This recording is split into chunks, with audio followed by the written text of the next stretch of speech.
কে বললো 25টি? আমি তো আপনাদের সামনেই বলেছি একাধিকবার। দেখুন, আমি টার্গেট দেওয়ার কেউ নেই, আমি টার্গেটে পৌঁছানোর লোক।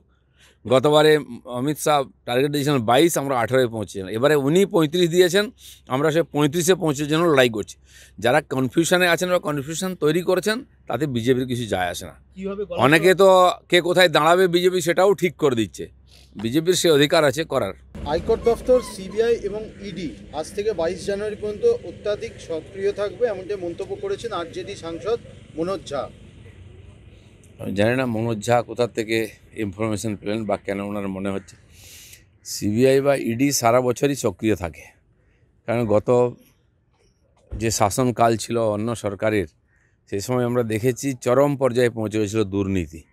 সেই দুর্নীতির ফলে উন্নয়নও রুদ্ধ হয়েছিল, গরিব মানুষ তাদের বিকাশের সুযোগ থেকে বঞ্চিত হয়েছিলেন। সেই যে দুর্নীতি হয়েছে তাতে বহু লোক যুক্ত আছেন, সেই দুর্নীতির সমাধান হওয়া উচিত। এবং আমরা দেখতে পাচ্ছি বিভিন্ন জায়গায় কোটি কোটি টাকা পাওয়া যাচ্ছে তাদের তদন্তের ফলে। তারা তাদের কাজ করছেন। হ্যাঁ, যারা এর সঙ্গে যুক্ত আছেন তাদের একটু ভয় পাওয়ার কারণও আছে।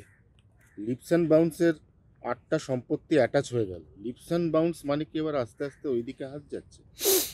দেখুন, লিপস অ্যান্ড বাউন্স আজ নয়, বহু বছর ধরে বিতর্কিত।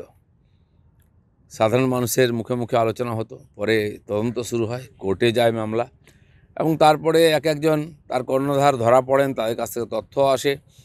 আর এটা যে মিথ্যা নয়, তার বিভিন্ন তথ্য থেকে প্রমাণ হয়েছে, কোর্টে তার তথ্য পেশ হয়েছে, তারপরে বিচার হবে। এবং আমার মনে হয় যত ইনফরমেশান এসছে তার আধারে আরও তদন্ত এগোচ্ছে। আর আমরা সাধারণ মানুষ চাই যে এই ধরনের যে দুর্নীতি লাগাতার চলেছে সেটা বন্ধ হওয়া উচিত, দোষীরা সাজা পাওয়া উচিত। সেনাপতি ছাড়া যুদ্ধ জয় করা যায় না, কালকে তৃণমূলের প্রত্যেকটি যুবনেতার এই পোস্ট। অর্থাৎ বছরের প্রথম দিনের পর বছরের দ্বিতীয় দিনেও তৃণমূল কংগ্রেসের নবীন ভার্সেস প্রবীণ দ্বন্দ্ব অব্যাহত রইল।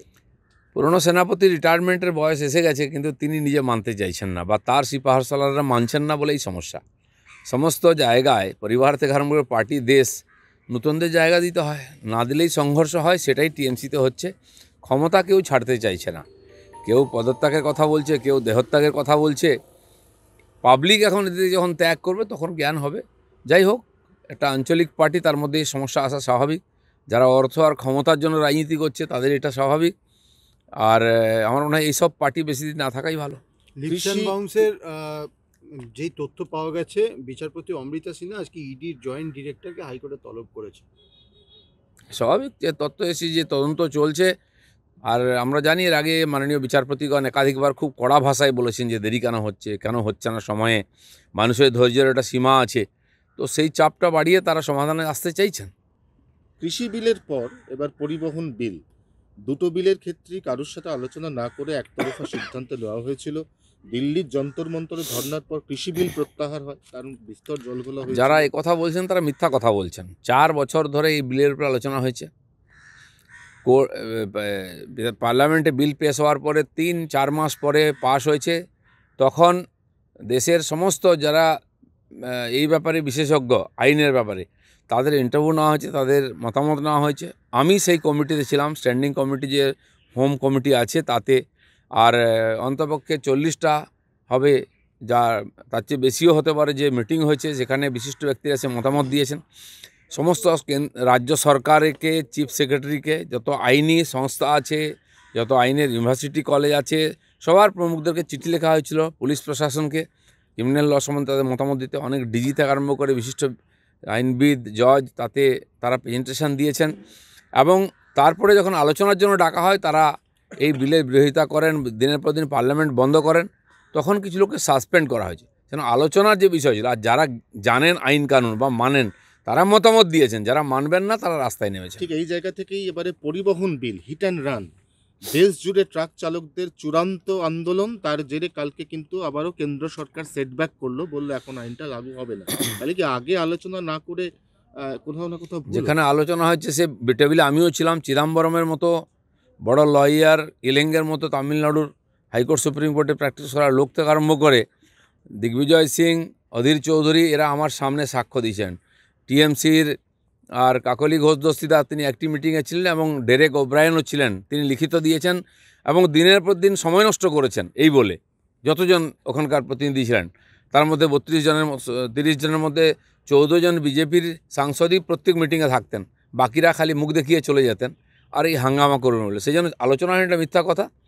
সরকার যদি মনে করে বা যাদের জন্য হয়েছে তাদের যদি দ্বিমত থাকতে পারে, সরকার শুনবে। যদি মনে হয় যেন সাধারণ মানুষের জীবনের রক্ষার জন্য এই বিল, সাধারণ মানুষ যেভাবে গাড়ি বাড়ছে আর রাস্তা বাড়ছে, অ্যাক্সিডেন্ট বাড়ছে, সাধারণ মানুষের জীবনের সুরক্ষা হোক, যারা চালক আছেন তারা সতর্ক হয়ে চালান, কাউকে শাস্তি দেওয়ার জন্য নয়। আইন শৃঙ্খলা ও জীবন রক্ষার জন্য আইন হয়েছে, সেটা সরকার নিশ্চিত করতে চায়। এক মিনিট দাদা, কেন্দ্রীয় নেত্রী 35টি আসনের লক্ষ্যমাত্রা দিয়েছেন, সেখানে আপনি 25টি আসনের দিকে তাকিয়ে টার্গেট ক্লিয়ারের দিকে এই তাৎপর্য কেন? কে বললো 25টি? আমি তো আপনাদের সামনেই বলেছি একাধিকবার। দেখুন, আমি টার্গেট দেওয়ার কেউ নেই, আমি টার্গেটে পৌঁছানোর লোক। গতবারে অমিত শাহ টার্গেট দিয়েছিলেন 22, আমরা 18-এ পৌঁছেছিলাম। এবারে উনি 35 দিয়েছেন, আমরা সে 35-এ পৌঁছার জন্য লড়াই করছি।